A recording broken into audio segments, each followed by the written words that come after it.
Hello and welcome to Eagles Training Camp Preview presented to you by JV Sports. I'm your host Jason Wills alongside Vincent Valente. We've got a lot to talk about, so we're going to get right into it. We've got the preseason game against the Jets, all the notes from the practices, some of the biggest things that we've noticed so far. And we're going to start off with Vincent, who's been to a few practices so far. What's the biggest thing that you've noticed? Kaiser White. Kaiser White has been very impressive throughout this training camp this year. It's hard to name everything that he has done, but he has been everywhere on the field. He's been breaking up passes, getting interceptions in practice and in the preseason games. He has also been forcing fumbles, getting many TFLs and just regular tackles, and sacks as well. He's really done all this preseason. Yeah, he's been all over the field, and there's going to be more about him once we talk about the preseason game, of course. And now, for me, the biggest thing that I've noticed so far is definitely how well Jalen Hurts has progressed from the end of last season to what I'm seeing right now. If you're still down on Hurts, maybe you just haven't been reading about the notes, and that's why we're here for. We're going to tell you, he's been great. There's been so many things. He's been he's spreading the ball around. It's not just like A.J. Brown or Dallas Goedert that he's looking for. He's going for everyone. Rager, Smith, Goddard, Arcega-Whiteside when he was still on the team. We traded him away yesterday to the Seattle Seahawks. But he's been great, and I'm really looking forward to this season. We've got a good schedule, one of the easiest in the NFL. Second easiest, to be precise. Thank you, Vincent. We could see an 11-win, 12-team win. Everyone knows that it's lying on Jalen Hurts' shoulders, and so far he seems to be up to the challenge. And one last thing is, like, as Vincent talked about, just one guy to name Kaiser White, but this entire defense could be a top 5-10 team in the defense in the NFL, and Hurts has been great. Sure, the safeties are a bit of a question, but he's been playing really well. Yeah, we have most of the holes filled in this team, maybe the safeties, but there is so much depth, even if they are not superstars. If one of them is bad, I'm sure we'll find at least two that are good with Jaquaski Tart, Marcus Epps, Anthony Harris, Kavon Wallace. There's so many guys that could step up and be the starter for the season. We definitely have a good rotation of safeties. Even if we've got some mediocre play, we can switch them in and out, give them some different looks, keep the quarterbacks guessing, and I think that should perform well enough. Now to the Jets preseason game, and I mean, as Vincent talked about, one guy being Kaiser White, but another guy I wanted to point out was Nakobe Dean. He seemed to be all over the field. While looking at the stat sheet, only had 5 tackles, but he had a big presence. Same with Jordan Davis. It's almost as if they were seasoned veterans at that point. Anything else to add, Vincent?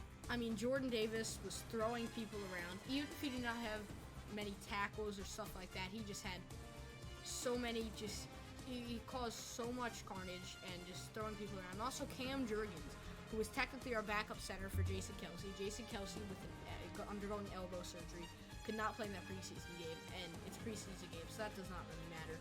Cam Jurgens stepped up.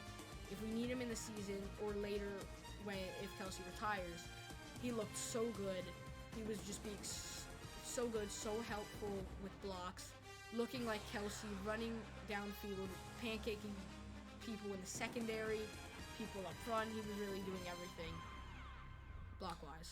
And even though we're very positive about this preseason game with all the starters, unfortunately, our lead that we had built up from the start with Jalen Hurts, he had a great drive, 6 for 6, 80 yards, 2 touchdowns basically, with the rushing touchdown being called back on a penalty, but and as well as the Kaiser White interception that led to another touchdown with the second team.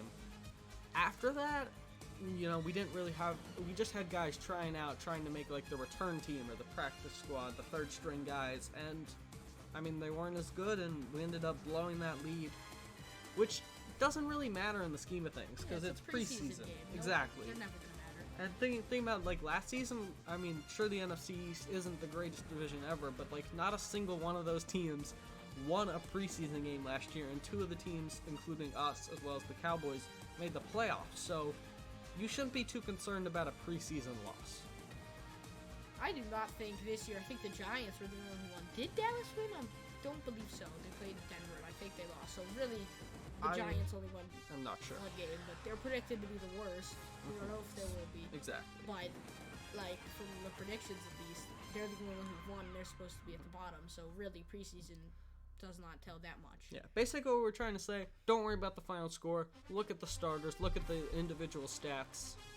And one more guy I want to talk about before we go is Jordan Davis. I mean, you saw, I did mention him before, like him and Nakobe Dean have been great, but one play I noticed, on the play where Zach Wilson unfortunately ended up getting injured, he wasn't majorly hurt, nothing like, there was a huge concern about it being an ACL tear, but that was not the case. But on that exact play, Jordan Davis was double teamed. Yeah.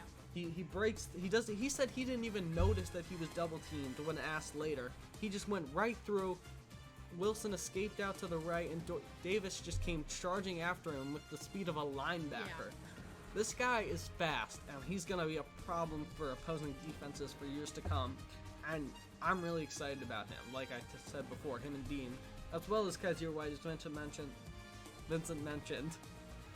Yeah. Anything else to add, Vincent? That play, I loved it, even though there was little hope of him catching up out of his huge size. Zach Wilson, he's running much faster than him. Maybe not. I think a lot of people thought that, but from what we saw, Wilson was running and Jordan Davis was just sprinting after him as fast as he could go. He almost caught up to him. Zach Wilson ended up being tripped up, so it did not really matter, but I mean, one thing that I would also like to add, that's a little bit of off note, but if Jordan Davis, he kind of just missed him, Jordan Davis almost landed on top of Zach Wilson, which would have been a career-ending injury instead of a couple of games. And that is what I noticed. He tripped over him, almost landed on top of him, and almost murdered the man. Alright, that's all we're going to have for today. Thank you for watching JV Sports, and we will be back another day.